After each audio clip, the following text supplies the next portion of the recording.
welcome to Pain in the Podcast, your place to find out everything you've ever wanted to know about pain. My name's Joe Parsons, and I'm joined by the wonderful Don Woodjasoria and Dr. Joshua Craw. Today, we're going to be talking about the management of pain through history. Welcome in.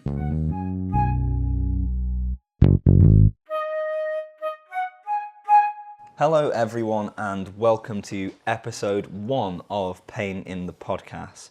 Whether you are joining us from the very beginning or whether you're going back to binge watch from the start. Now, at this point, you probably have no idea who we are, and we could spend several episodes just telling you about our own experiences, both living with and treating chronic pain, but you'd get bored really quickly. So instead, we're going to tell you one fact about ourselves each week so you can get to know us a little better. So let's start with you, Josh. Yeah, hello. Well, first of all, my name is Joshua Craw. I'm currently a junior doctor working in the northeast of England. Facts about me. Oh, yeah, well, I suppose that's good as any, isn't it? I'm a doctor that works in the north of England. I trained in St George's of London. And That's 2 facts. It's 2 facts, bonus for the first episode. So no facts for Josh next week. No facts for me next week. Done. What is my fact? My fact is that I have a scar on my nose in the shape of a tooth because my cousin ran into me when I was younger. I thought he was going to say, because I ran into Hannibal Lecter. Yeah, but now because I wear glasses, bonus fact. Oh shit! Everyone just thinks it's like a little indentation from how long I've been wearing glasses for. I completely assumed it was that. He's got a little white mark. There you go. Wow. Okay. Well done. My fact, very relevant to being on this podcast, is that I have, at the time of recording, had chronic back and neck pain for the past 11.5 years. Yeah. Mm-hmm. So there you go. And how about things we've learned about ourselves? Yeah, this is a feature that Don suggested, something we've learned about ourselves this week. I feel like, Don, as you create this feature, you can do the honours and give us an example. This is really off the cuff here. What have I learned about myself? I accidentally make really good cocktails. Mostly because I don't really know what I put in them, but they turn out pretty good. Yeah, it was quite good yesterday. Thank you. It was good. The trick is just always add bitters. Bitters is the way to go, yeah. Okay. Just find the sweetest ingredients and then add bitters. Yeah, balancing it out, you know, you got that triangle. The thing I've learned about myself this week is it's actually more to do with other people. So, none of you know this about me because this is probably the first time you've heard me speak, but I've struggled with knee pain for a number of years, and one thing I really learned this week is just the effect that other people can have on you. So, at work, the effect that who you work with, how that can affect your outlook and thus the pain that you're feeling. Because pain isn't just something that's physical, it's also quite a subjective thing, as I'm sure everybody listening can appreciate. Joe, what have you learned about yourself? I learned that I can't define types of meat. What? So, Excuse Josh me. asked me. Josh was pressing me to say if I could only have one meat for the rest of my life. I kept saying chorizo, and he was like, "Do you mean pork?" And I was like, "No, just chorizo." And I think I knew that chorizo was pork, but I didn't want to accept pork because I don't really like pork. Well, but I do just like in chorizo. chorizo form. I like paprika-y pork. Just red yeah, well. pork. And people at home, if you want to let us know what meat you can't live without, your favourite meat, let us know. In the comments down below. In the comments down below. No rude comments. I mean, you can do, I don't really mind, but certain algorithms. We all love a good sausage. Let's just put We that do out love there. a good sausage. But is it pork though? What are you suggesting a sausage is made out of? Sausages can be like turkey. They can be beef. turkey, but they're most beef commonly I pork. think the legal definition is over 15% of pork, is it? Is it or meat? I think it's called a meat. sausage. You can get horse sausage. Oh, God. Either way, for the first episode of Pain in the Podcast, we're going to be talking about chronic pain and its management through history. And so basically the rule is, if it's before 1800, anything goes. And so there's no better place to start than the oldest medical document of all time, the Edwin Smith Papyrus. So, Josh, do you want to talk to us a little bit about that? Yeah, so this is literally one of the oldest documents of any medical relevance ever. It's called the Edwin Smith Papyrus because, well, in the 1800s, everything's named after a man. So, am I wrong? No, you weren't. So yeah, Edwin Smith's Papyrus, it's about 3,500 years old. It's ancient Egyptian, and it's a medical document, and it's only called that because the guy that bought it was called Edwin Smith. Yeah. And within this document, there is 48 different cases, and it explains symptoms, diagnosis, and prognosis of different diseases. So as you can appreciate, that's going to be very different to how we see things today, particularly in terms of prognosis. Yeah. So it was found in Thebes in an ancient Egyptian tomb, and imagine just taking this into the tomb with you. Like, that's How selfish, right? yeah. Like, well, we've got this important document. It could probably help a lot of people. Bury it. Yes. There's the last case in the papyrus is a case of like low back pain, like chronic low back pain, and it's got the symptoms, it's got the diagnosis, but then in the bit where it talks about treatment, it's ripped. And so I love the idea that like, the ancient Egyptians had like the cure for low back pain, but this person went to the grave and they were like, no, just gonna eat this bit of paper. Just gonna watch the world burn. And so we've all been suffering ever since. Oh, yeah. There you go. Do you know the name of the guy who translated the Edwin Smith Papyrus? Ooh, I don't actually. Who is it? James Henry Breasted. Breasted.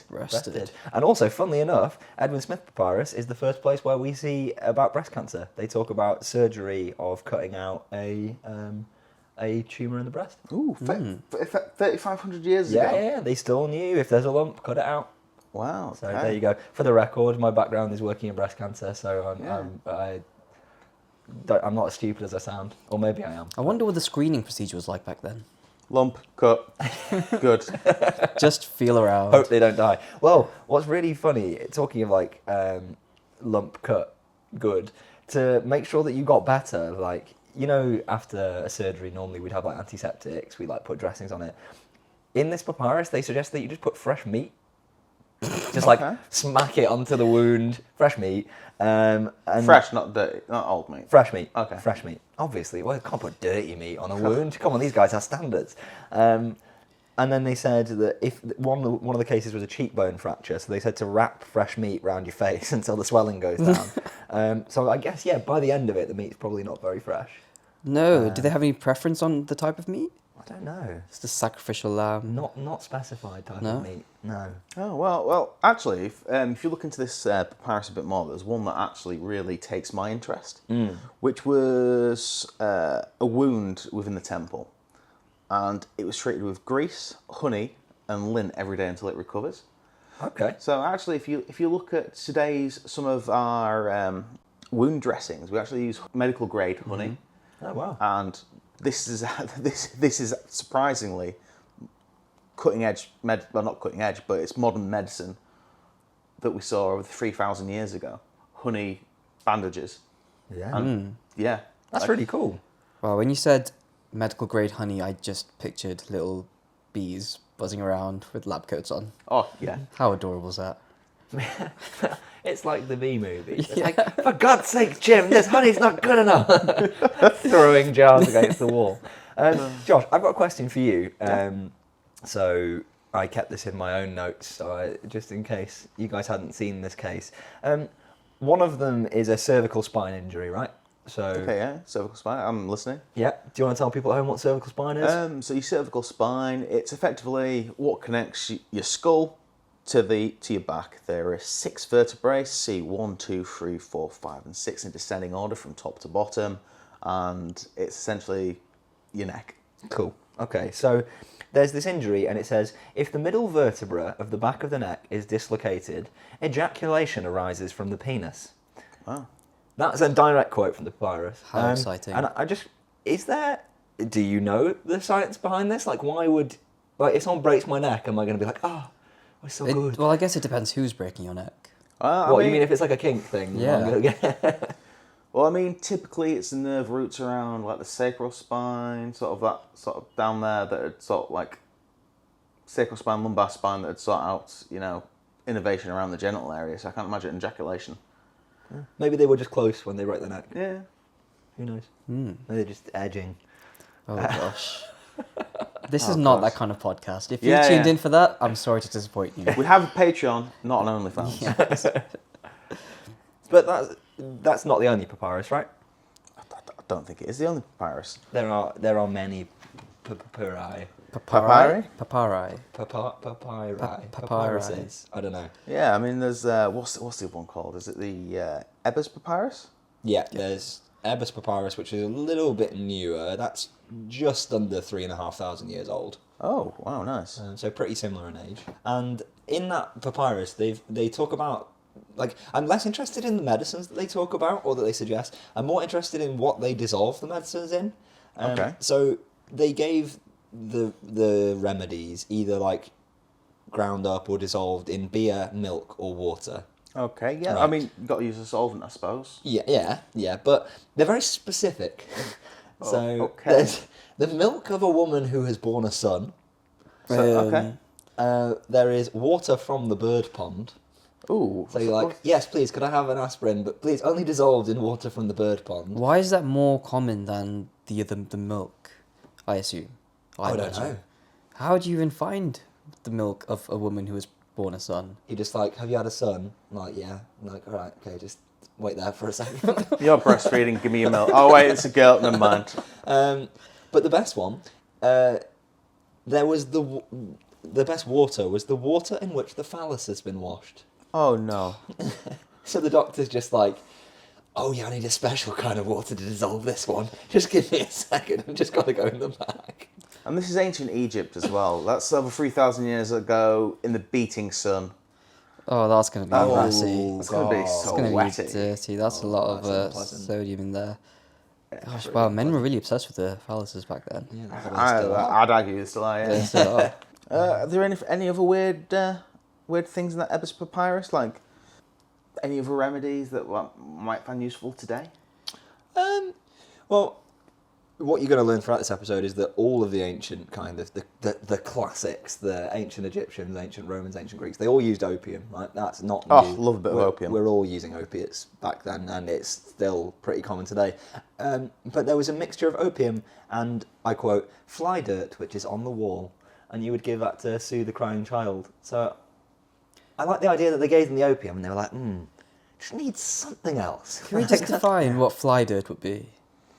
What would guessing fly dirt be? Like poo? But I don't. Poo that the fly picks up from just flying around a cow? No, I think it's his own poo. the excrement from a fly, you know. Oh. But the flies have to be quite big for you to be able to like harvest it. Unless Have they're you really ever dirty seen balls. fly excrement? Yes. Not personally. Oh, have Yes. you? Do you want to tell us some more? Yeah. Yeah, it's shit from a fly. Okay. Yeah, Thanks. enough said. So there's a couple of other papyruses. So you can see some links down below to a papyrus called the Hearst Papyrus. I don't know if anyone's done any reading on that to tell people about today. I know Not we've enough. made some notes about it, but we're going to put that down for people who are really interested in the section below, because that one's a little bit more serious. And we do serious on this podcast, but we don't do info of it. So I want to railroad this a little bit and go to something that's not quite pain related. Okay. So it is in a sense, but it's not entirely pain related. There's bits. So it's a papyrus called the Cahun Papyrus. Cahun, That's a few hundred years younger than the Edwin Smith Papyrus, and it's spelled Kahun for anyone wanting to search it up at home. And it was specifically about managing gynecological problems, right? So some of it was fab. pain Okay. related, Yeah. but it's mainly just anything related to the female reproductive system. And I'm going to take a swing and say that there is the most effective contraceptive method that I've ever heard in this papyrus. But before I tell you that, we're going to play a quick game, okay? Ooh, You're okay. going to name as many types of contraception, modern or old, as you can in 30 seconds, okay? 30 seconds. Whoa, both of you together. Okay. Right, 30 seconds on the clock. 3, 2, 1, Marmite. Condom, pill, injection, implant, IUD, rhythm method. I'm just going to go for random liquids. Monthly timing, mayonnaise. pulling out, Just looking ugly. taking a hot bath, Just having a very cold ice bath. ejaculating prior to sex. You've Yes. got 10 seconds, come on. Give me some more. Reading to children before engaging in sexual Holy activity. crap, we need to talk more about that. That's 30 seconds. Yeah, my brain just went to a weird place there. So Don's top method. So natural family planning. You're gonna go to one of those natural family planning clinics. If you're like maybe quite strict Christian, you don't want to use a condom, and you're like, okay, well, what we can recommend to you, there's 3 methods. Of course, you've heard of the rhythm method, so we're gonna match it up with your cycles. Okay, yes, that sounds very sensible, doctor. Yes, and of course there's mayonnaise. Oh yes, of course. Thank you, doctor. Did you say mayonnaise? He did straight away. He was Because like- you took all the traditional ones. He just said, I'm going to start naming random liquids. He said Marmite before you I even said Marmite, started. But yeah, reading to children, true. I don't think... Do I want to dig into that? Is it just... But that... I wouldn't... I'd assume that would not really put you in the mood, would it? Exactly. So you're just saying celibacy, but you're Yes. saying to prevent you ever feeling Yeah. horny enough, you Yeah. just read to children. Yeah. Okay, well... Okay. Actually, I wasn't even thinking about reading to children. I just wanted to say reading a children's book. But it came out as reading to children. Okay, reading a children's book. Yeah. Well, You can try that at home and let us know how effective it is. I mean, if Clifford the Big Red Dog gets you going, I'd be concerned. oh God. Right? Something, the big Oh, red jeez. something. No. I'm sorry to say. Well, actually, no. I'm proud to say you did very well. I think I'm going to say you did very well. I Josh did very well. I think Don't take this away from me. I think he got most of the sort of most common contraceptions. Maybe spermicidal film. Maybe wasn't in there, but you got the vast majority right. Yeah. But the Cahoon Papyrus suggests Clearing his throat, it's important, this. clearing my throat. So it suggests mixing crocodile dung with milk and a pinch of sodium bicarbonate and injecting it into the vagina. That would keep me away.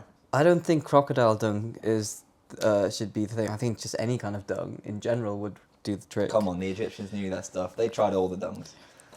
I- So yeah, I can guarantee I would never have sex with someone Yeah, if they had who had poo up their inserted, yeah, vagina.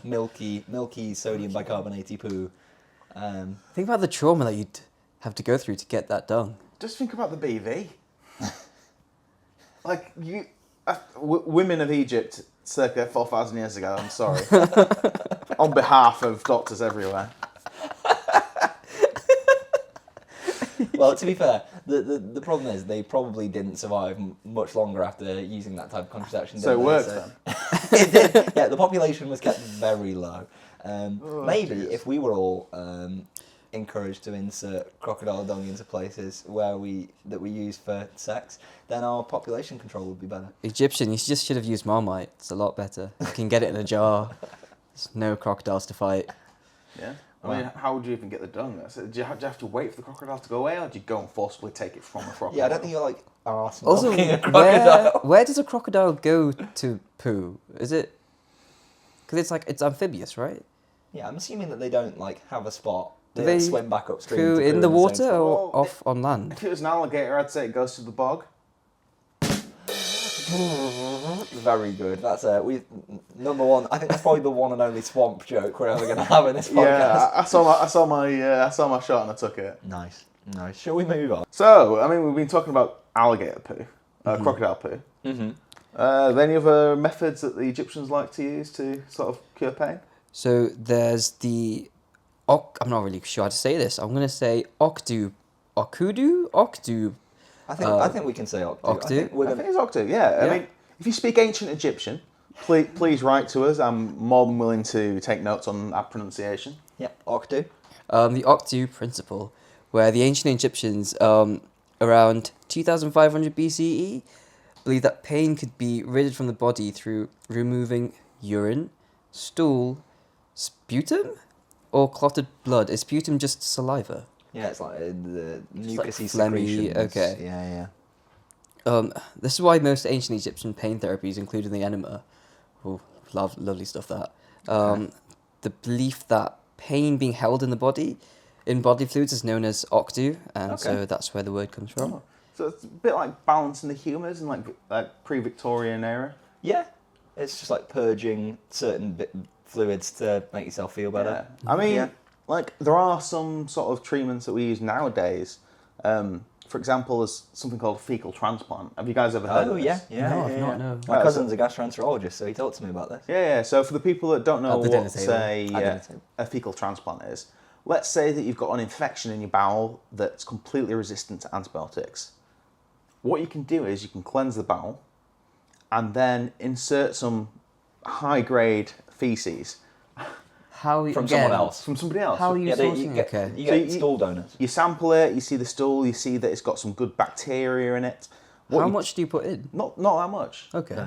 I've never done this myself. Right. It goes down an NG tube, so they Okay. like pump it through. So you never taste the poo, obviously, Okay. and they don't insert it up the wrong way. Okay. It goes down. Yeah. So it goes into the top of the gut, and then the bacteria is very good at colonizing. Colonizes the gut, and then theoretically it cures the issue. Yeah. There's actually, I'm sure we'll do some episodes on sort of gastrointestinal pain conditions in the future. Ooh, There's yeah. a really cool study where they used fecal transplants to treat ulcerative colitis, and they had Ooh. like 100% remission rate. Really? It's really taking off in a Wow. minute. There's a lot of great research into it, so we will Yeah. definitely cover that Well, I mean, in a future That's episode. better than some of the alternate options for ulcerative colitis in particular. God, Sorry, we're going yeah. on a tangent here. Oh, But yeah. I had a patient the other day who'd had pancolitis. So for anybody that doesn't know, ulcerative colitis is the inflammation of the bowel, starting at the anus and working its way effectively round to possibly the terminal ileum, which is the very end of the small bowel to the very start, or the very start of the big bowel. Okay. Okay, and ulcerative colitis is continuous. So one of the options is surgery, so removing all the bowel that's affected. So I mean, if you could do a fecal transplant and keep the bowel, that's amazing. Yeah. Now, admittedly, like it wasn't all enema related, but we'll get back to that in a minute. Leeches were actually a really common method used for bloodletting. So bloodletting, the idea of getting rid of some blood. So there used to be methods like trepanning, which is where you drill a hole in their skull and let them kind of bleed a bit out of it. Just People used to use it drain for out. headaches. Okay. Yeah, we'll talk about that in a bit. But really interestingly, leeches, when they eat you, they have these things in their, what do you call it, saliva? Mucus? Slime? Around their Secretions? mouth. Yeah, secretions. They have secretions that contain compounds called bdelins, so BDELINS, and eglins, which are both anti-inflammatories. Ooh, So okay. actually, like, if you get bloodlet by a leech, it's usually, like, you can feel them biting you, but it doesn't tend to, like, swell as badly as, like, other kind of invasive methods. So they're good for you. Kind of, yeah. I mean, there was a clinical trial where they compared diclofenac, which is like a ibuprofen equivalent, Yeah, same so drug family. It's an NSAID, yeah. Yeah, and they found that actually the saliva from leeches, they just like isolate the saliva. They found that it was more effective in managing arthritic joint pain than diclofenac.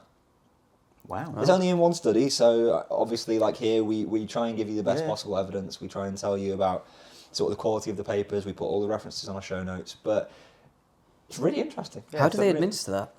I don't know. Rectally. Just They really took a page out of the Egyptians. Egyptians, yeah. Went straight for the back passage. See, there's another. Sorry to railroad onto more weird ancient Egyptian stuff. I but- love ancient Egyptian stuff. Right, what happens if you mix together calcium carbonate and vinegar? Okay, right? volcano. Yeah, volcano. Kids volcano at school. But what also happens is it generates a lot of carbon dioxide. Bad. Oh, gas. Yeah, Nice. carbon dioxide. So carbon dioxide draws heat away with it, Mm-hmm. like generally. So what they would do is they would get calcium carbonate when they were doing circumcisions. They would rub calcium carbonate on the tip of the penis. They would then add vinegar, and the CO2 would like suck the heat away from the penis, so it produce like really local cooling. Ooh. And that local cooling is like numbing. It's like using ice to Wow. kind of numb something, and then they do the circumcision. Just cut it Oh, off. wow. Yeah. For our Patreon subscribers, I reckon we could do a little test with that. Like maybe not on a Not penis. circumcision, please. Not circumcision, but just on a hand. Again, or that's what for the have you, to OnlyFans. see if there's any local cooling. I think that'd be good. Yeah. Yeah, we'll definitely do that. Yeah, We'll do a kids vol. Are we gonna make a papier-mâché volcano and then put our hands into it? I mean, we could just put some calcium carbonate in our hands and sort of like. But then where's the fun in that, Josh? Yeah, Don and I are gonna Okay. make a papier-mâché Yeah. volcano, and then you can test it. Yeah. Okay, we'll do that. Okay, cool. So, should we look at another ancient civilization? Yeah, sure. Well, how about? Oh, well, we've talked about the Egyptians, are really great ancient civilizations. They was not the best at keeping track of what they used to do. I mean, Yeah, it is fair to say. yeah. The Romans, on the other hand, now they really started to document what they was doing. Oh, yeah. So medicine as we know it today, it's evolved over millennia, centuries, decades, always trying to make improvements. The Romans loved to document their remedies, and in fact it appears that physiotherapy have the Romans to thank for it, for its inception, yeah.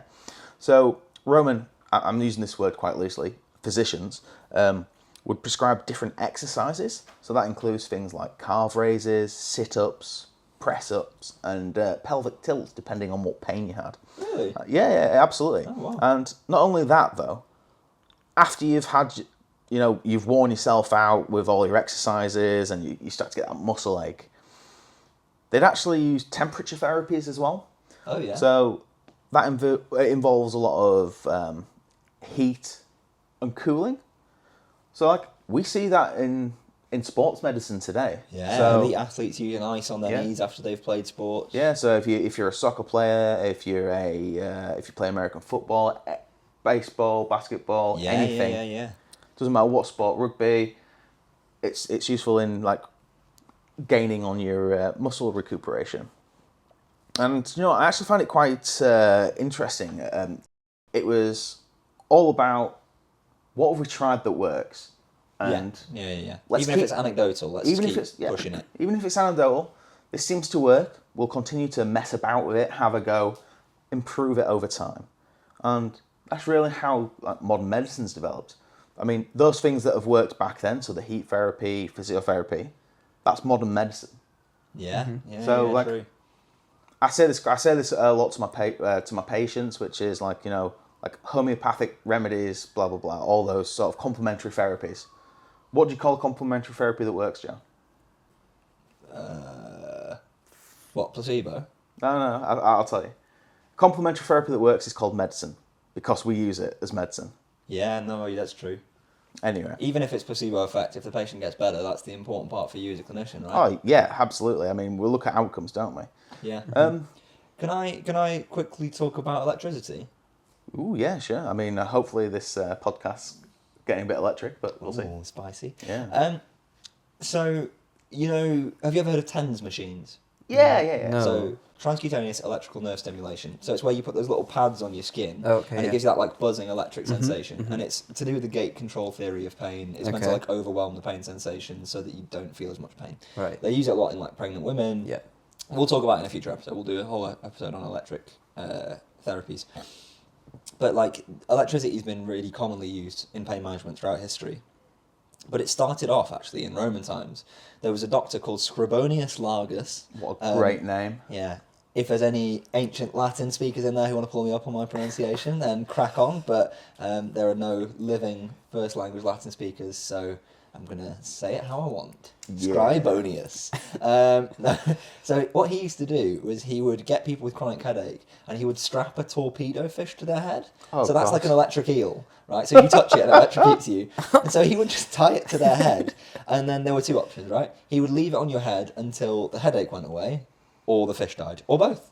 Well, I don't know which one came first. well, to be fair, I mean, if somebody strapped an electric eel to my head, I'd tell them my headache was gone. yeah, it's worked, yeah. Let's stop this now. Get this thing off me. Definitely worked. But I'm very reluctant to let the Romans off the hook, though, because... Hey. Fish! Sorry. Torpedo. As if everything they did made some biological sense. But let's talk about Pliny the Elder. Sounds like Pliny the Elder. like a Lord of the Rings character. So this one, they suggested that for an earache, injecting wild boar semen or would clear it up. And if you had a Have you tried? Not wild boar semen. I've tried regular boar semen. Doesn't work. And if you've had a sore throat, a fairly common symptom. Was it semen? It's not semen this time. Okay.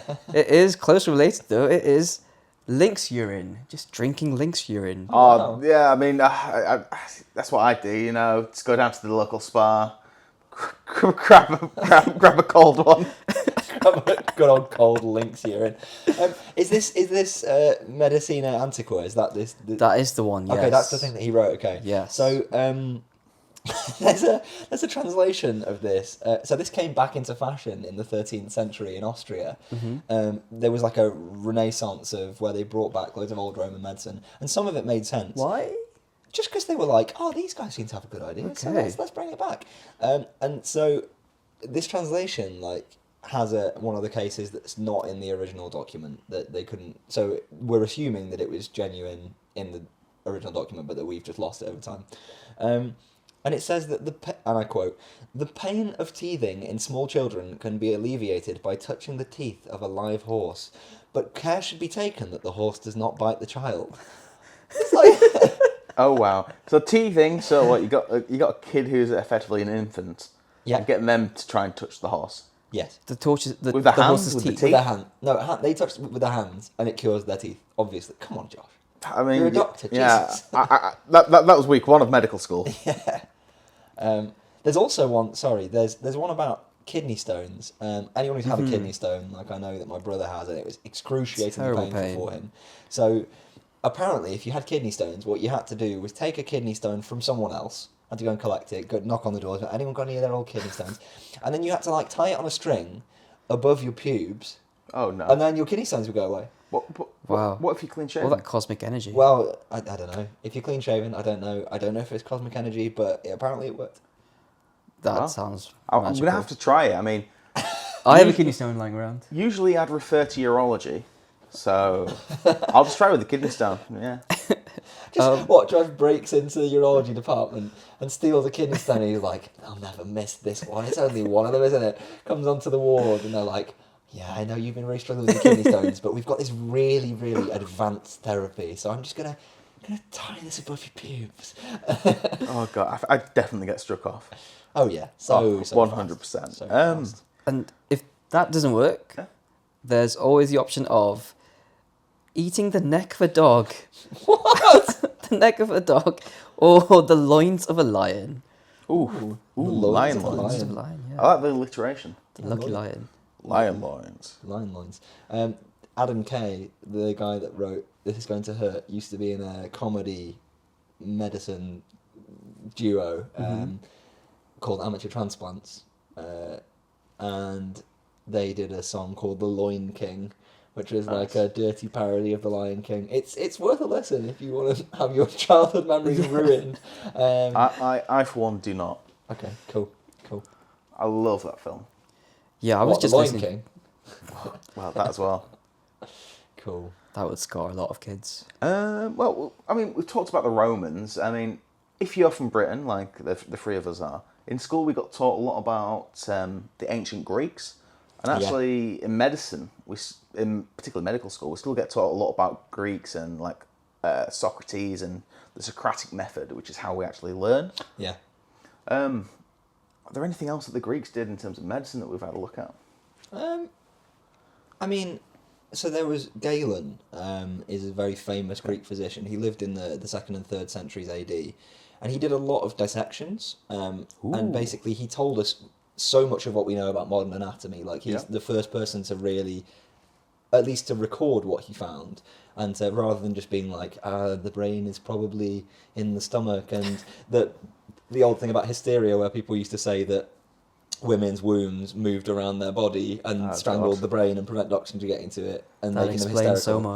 so much. So people were mental, but he really tried to like look at the actual anatomy behind different pathologies. But his empiricism, his need to see a cause of the pain biologically, like that he could see, is a big part of the reason why we have such problems as people with chronic pain nowadays, because it's invisible, right? If Josh isn't limping, you can't tell about his knee pain. Mm-hmm. If Josh isn't wincing, you can't tell about his back pain. If Don isn't using his nasal spray, you can't tell about his nose pain. And if I'm not wincing, you can't tell about my back pain. Yeah, well. And so we're often disbelieved. It's this, Galen is the founder of empiricism, so we can blame him. Yeah, I mean, you can look for the signs of... I mean, there are some signs of pain. I mean, Joe and I, during our first degrees, we learnt about the signs of inflammation. Yeah. Which is, what is it? Dollar, which means Calla, pain. Calla, which heat. means heat. Ruber, Which is means redness. tumour, Tumour, swelling, and loss of function. Yeah. So you can see the loss of function, somebody limping. You can see tumour, so you can see swelling, and you can see rubor. But can you actually see pain? No. I don't think you can. Not you? really. There's something we'll talk about in the next episode about creating a objective pain scale that someone tried to do about 100 years ago, and it is sketchy as hell. Oh, do you know, my favourite one is there's a poster in my local ED where I work, and it's just different smiley faces. Oh, the one faces scale. Yeah, the faces scale. Yeah, Well, yeah. like for our Patreon viewers and for you guys at home as well, we'll post a link so you can see this scale. And Yeah. some of the faces, I mean, it makes me feel pain myself just looking at the faces, to be honest. Oh, these are the actual faces. These aren't the little cartoon. No, yeah, it's the like cartoon emojis. ones. Oh, yeah, I Yeah, don't think that's the yeah. one then. Wow, okay. Just thinking about like going back to Galen and these empiricism, these kind of biological changes. Mm-hmm. So there's a stat that you'll hear quoted by a lot of people who work in chronic pain who are kind of more forward thinking, which is that by the time you reach 50 years old, so anyone you know that's 50 years old, 80% of them will have disc abnormalities in their back, right? And the vast majority of them are not associated with pain. Yeah. And we've got this idea now that any changes to your body, even if they're natural wear and tear, are really problematic, and that we need surgery or we need injections or we need spinal fusion or whatever. Like, we've got this idea that if there is any change, that it must be repaired and it must be fixed to what it was before. But actually, these changes are completely natural. So we'll talk about this more in future episodes, but take with a pinch of salt when you hear that you've got a bulging disc. Like, I had an x-ray a couple of years ago. I had 2 bulging discs. They're not in a location that would be related to my back pain. They weren't bulged when my back pain started. Like, they're 99.9% sure they're not related. Yeah. But it doesn't affect my quality of life. It's not pressing on a nerve. Like, so you're not also, worried about it? I'm not worried about it at all. There's a paper that talks about these same spinal abnormalities being found in Neanderthals, so older versions of humans, but also in dinosaurs. So dinosaurs got disc problems. Poor Rexy. Yeah. Yeah. Maybe that's why they died out. Yeah. Maybe just before the meteor hit, they were like, "Oh, my back." Yeah. Maybe that's why they all come in different shapes. Just because some. Oh my god! Like a Stegosaurus is just so bent over because Yeah. it's just got really weak discs. Yeah. It used to stand up straight on 2 legs. Yeah. Okay. Yeah, I imagine the T-Rex as well. Like, it's got those short arms, can't really, my back, can't do that kind of. Yeah, that's true. Yeah, what if it has like an itchy back? It's never going to get there. It's just going to cause a lot of pain trying to itch its back. Yeah, jumping about, rubbing it on, all sorts of stuff. Yeah. Anything else on the ancient Greeks? Yeah, I was wondering, like, that dissection as well. Like, you mentioned that it is an issue because we can't see it, but like, that is such a big issue, and we're going to cover this in future episodes. But somatic pain, Oh yeah. is in like psychosomatic pain. So like psychological stresses or events which manifest themselves with very real symptoms, like actual physical pain, but with no physical cause for it. Yeah. Or nothing that we can see with our current methods, at very least. We will in the future episodes when we talk about this, we'll link some great resources for that. Yeah. But I think it's one of those areas of medicine where doctors are, well, we can't see the cause for it, so you're making it up. No, absolutely not. It's a very old school approach, and it's typically the much older doctors that have that sort of opinion. We just need to communicate a lot better. Yeah, true. I think that with pain like that, with kind of somatic pain conditions, people are often very hesitant to, like, clinicians are often hesitant to treat patients because they think like, oh, well, if there's nothing I can see that's wrong, then I can't give anything to fix it. They see everything as being like a need to reverse a problem rather than kind of help manage it. But one of the Greek physicians, actually, Celsus, who lived in the 1st century AD, Okay. he is quoted as saying, "It is better to try a dubious remedy than to give none at all." Ooh, okay, that's... Which is slightly sketchy. Like, obviously, I'm not just going to be like, here is... Well, you're going to learn this over the podcast. I'm sorry if anyone listening likes homeopathy. I'm not. It's just bollocks. If it gives you a placebo effect and that makes you feel better, please feel free to carry on. There's so little in it that it will never harm you. But just to sort of drop a bomb here, if you take the normal level of dilution of something homeopathic, then it means that whatever you put in there in the beginning will not be there if you drank all of it. So it's diluted like 10 to the 32 or something, like some ridiculous million time dilution, like billion, trillion, whatever time dilution.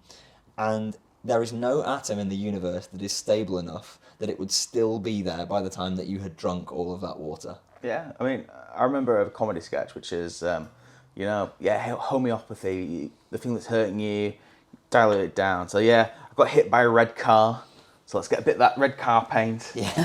Do it all down. No, but on a serious note, I would recommend homeopathy for all my patients. And that's mainly because we don't drink enough water. Yeah. Wow. Drinking water is a good thing. Not from a medical point of view in terms of like treating like serious illnesses, but just, keep hydrated, people. Yeah, keep hydrated, people. Yeah. So, rotated through surgery, and I mean, there are a lot of methods we use to treat pain. And when we do treat pain, we mentioned about back pain and what have you. Sometimes you might need surgery, and actually, there's anesthesia. Oh yeah, of course. Mm-hmm. It's a really extreme form of pain management, but it is a form of pain management. So you can have things like spinal blocks, the administration of local anaesthetics. I mean, we are going to have an entire episode on anesthesia, and I think it's a bit beyond what we're doing now, because we're talking about the history of pain. We're not talking about how we're going to treat it in contemporary society. So, should we just move on then? No, let's talk about a couple of examples of old anesthesia. Oh, yeah. So I think, Don, you found something, an example of anesthesia with the ancient Greeks, didn't you? Yeah, they found that compressing the carotid artery until the patient passes out to be a very temporary form of pain relief. Yeah, do you know what? That could also turn into a permanent form of pain relief. Sounds if you dangerous. compress your carotids for long enough, you will shut off the oxygen to your brain. Well, if you don't want don't do that. If you don't want to stop an artery flowing, what you could do is what both priest doctors in ancient Egypt and doctors in the palaces in 12th century China used to do, which is just punch people in the head. Oh, God. They would just sucker punch people and then be like, right, cool, let's cut them open. Yeah. Wow. Yeah, in fact, going back to the carotid things, it's one of the things they teach you when you're learning how to examine a patient. So, actually, if you massage your carotid, we call it a carotid massage. Wow, that's a good name. Yeah, I mean, it's if original, you're massaging isn't your it? carotid, wow. Yeah, it could cause a drop in your heart rate. So, for some people in something called supraventricular tachycardia, which is a serious medical condition, one of the first line treatments is a carotid massage. Yeah. Can you demonstrate? No, because I don't want to pass out. Okay. And I would not recommend anybody do this at home. Okay. Yeah, okay. Yeah. Another form of anesthesia, I guess, is from this man called Muhammad ibn Zakaria al-Razi. That's a pretty strong attempt at that. Thank you. Better than I would have done. I think I don't think it's actually pronounced Zachariah. I think I put a very Western twist on that. Zachariah? Zakaria sounds about right. But I like his other name. He just goes by Razes. Let's just call him Razes. So he decided to use sulfuric acid and ethanol to generate an ether as the first ever inhaled form of anesthesia back in the 9th century. Like ether that we used back in the 1800s? That is right, Joe. Wow. Yeah. Well, shit, you learn something new every day. You do. Shit. Okay, I have a game for you guys, because I found one other form of anesthesia, and I didn't want to tell you guys about this until we recorded. Okay. So there was a French surgeon in the 18th century, so back in the 1700s, called, I don't know his first name, but he was called Dupuytren, or Dupuytren, however you want to pronounce it. Dupont. Dupuytren. Dupuytren. Dupuytren. Yeah. Dupuytren. French people can criticise my pronunciation, that's fine. But he had an interesting approach to anaesthesia, but he only used it when he operated on women. So he thought, there's this kind of like classic thing in old films where like anything dramatic happens and the women will faint. Damsel in right? distress. They're damsel in distress, exactly. And so he like really tried to lean on this. And so instead of like using any anesthesia, he would just insult women until they passed out. So he'd just like shout insults at them. So I couldn't find any of the insults that he used. Utterly ridiculous. So I searched up other 18th century insults, and I want you guys to guess what these insults mean. Oh, fantastic. Okay. Okay. So you get. Are they in French? No. Well, I couldn't find any French ones. Oh. Obviously, Dupuytren took his insults to the grave with him. But so these are thoroughly English, British insults. So you both get a guess each. Whoever is closest is going to get a point. Okay, should we take it in Do we need turns? So to- you go first, then I go first. Do we need to buzz, or are we going into? No, you can do it in turns. So you go Okay. first for the first one, Yeah, and Josh okay. goes first for That's the fine. second one. All right, so Don, to start off with, what is a just ass? A just ass. Yeah, it'll be okay. Just ass. With a dash between them. Just ass. Can I get the spelling? JUST dash ASS. Just ass. And are you Got a able question? to? Are you able Just to? ass. Are you able to use that in a sentence? You're a No. just ass. You're a Yeah, just you're ass. just ass. I'd say you had the opposite of good birthing hips. So very narrow hips. Very narrow. Okay, Josh, what do you guess? I'd say it's somebody with, should we say, loose inhibitions? So somebody who's a bit loose. Oh, you know what? I'm gonna say Don wins that only because Josh said basically the opposite of what it means. Oh, It's someone who's no. too strict with the law. They're an ass, but they're also very just. So they're a bit of a goody two shoes. The job's worth. Okay. Yeah, exactly. Right, number 2, Josh, you get to start. Okay, here we go. What here we is a lobcock? go. Oh, fantastic. This is an insult to women. No, it's just an insult generally. Oh, sorry. Okay. yeah, sorry. These are all focused on general women. insults. I'm going to say this is a simpleton. Simpleton. Okay. What do you reckon a lobcock is? Don't want to go there. A lobcock.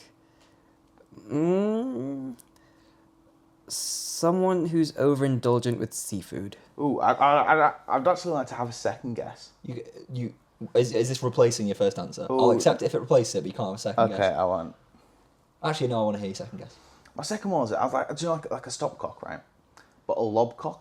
So maybe. Wait, hold on. Rewind. What's Like a a stopcock, stopcock? like So like you turn turns into your water stop off. water. Oh, right. Okay. I reckon a lobcock is somebody who just doesn't shut up.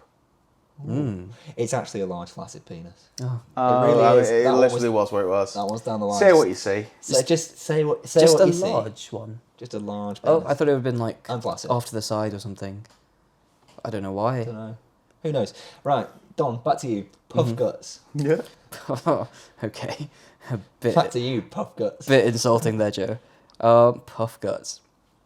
Let's go with quite a straightforward interpretation. Quite a chubby person. All right.